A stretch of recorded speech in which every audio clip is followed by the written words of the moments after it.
At eto nga mga kapatang ano, at dahil nga syempre, tapos na ang pagdiriwang ng Chinese New Year, syempre, yung mga tira-tira, hindi naman tira-tira, hindi lang po naubos. Ayan, at naisipan ko nga pong gumawa ng tinatawag na yisang. Ayan po yung mga mix. Ayan. Naggayat na po ako dyan ng maninipis na ginahit ko lang talaga sa sobrang ninipis at maliliit.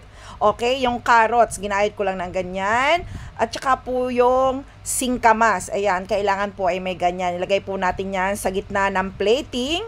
Ayan, ilagyan-lagyan lang po natin ng mga iba't ibang kulay. May mga kahulugan po yan eh. Pero hindi ko lang po talaga napag-aralan kung ano po ang kahulugan ng iba't ibang kulay ng mga dish na yan. Ayan. Yan po, ano po yan eh, yung dalawa kong unang inilagay na kulay pink at saka green, ayan po ay malutong. Ayan. Tapos, yung sinunod ko na yon ay para siyang pickled onion. Ayan. Tapos, papaya.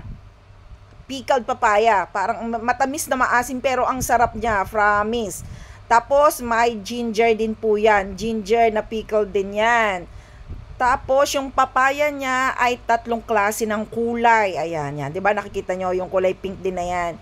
Kailan lahat ng kulay ay may kanya-kanyang meaning, pero next time po, pag-aaralan natin yan at isi-share natin yan sa inyo, okay? At yan po kasi nga po ang daming natira. O, diba? Eh, sayang naman. Gagawa naman tayo ng pang-atin. Syempre, salo-salo tayo dyan. At yan pong huli na inilagay ko ay sesame seeds at saka po peanut. Ayan, maliliit lang po na peanut yan. Luto na siya ha, naka-fried na yan, talagang maliliit. Naka-green na yan ng maliliit. At eto pong parang chichirya, oh, 'di ba? Parang bangus na chichirya sa atin. Parang tawag dito batchoy, I don't know, hindi ko alam kung patchoy ba yung tawag nila diyan. Basta yan po ay malutong na chichirya. Ha? Chichirya talaga, no? Pero yun po ang tawag doon. Kailangan po yan ay inyong ilalagay sa gilid-gilid. Oh, hindi ba? Actually, yun pong ibabaw ng carrots, kailangan may ano po yan eh, may salmon, pwedeng salmon o kaya pwedeng Iberico collar or ham or prosciutto o 'di ba? O daming klase. Basta yun po ang mahal. Yung mga inilalagay na toppings na main toppings doon sa ibabaw ng carrots.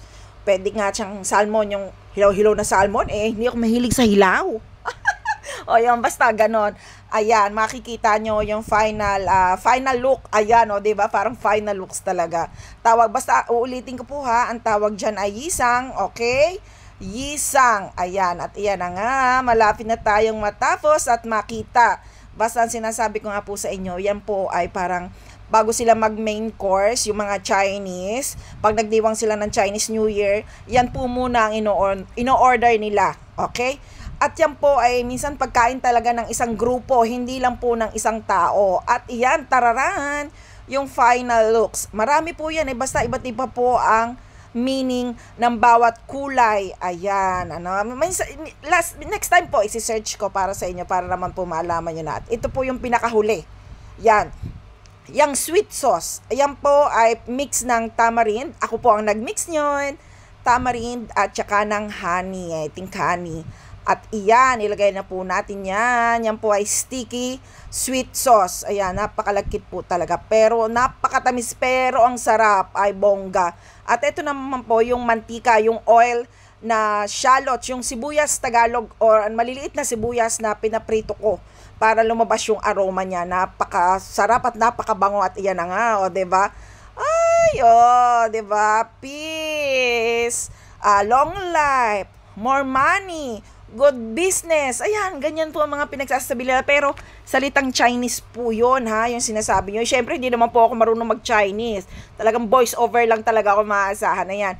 Kailangan daw po mataas yung pag-angat nyo ng food na yan. Kung mas mataas, mas maganda kasi mas parang umaabot kay God. Or yung mga wish mo umaabot sa langit. O, 'di ba? May ganun pa sila.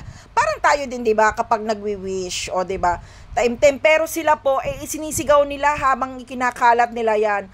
Mas makalat daw, mas maganda. Huwag nyong panghinayangan na ay matapon-tapon 'yan. Huwag, kailangan daw talaga yung pera ay awas-awas, lagpas-lagpas, o 'di ba? Lagpas-lagpas sa wallet. O ganun ang paniniwala ng mga Chinese. Kaya wala po tayong K para medyo kontra-kontrahin yung mga ganung bagay. Ayan, o 'di ba?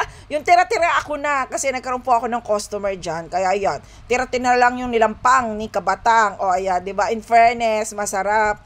Pero hindi naman sila gaano nagkakain yan. O, 'di ba? By the way, maraming salamat. Thank you po sa pag-join. Bye-bye. See you.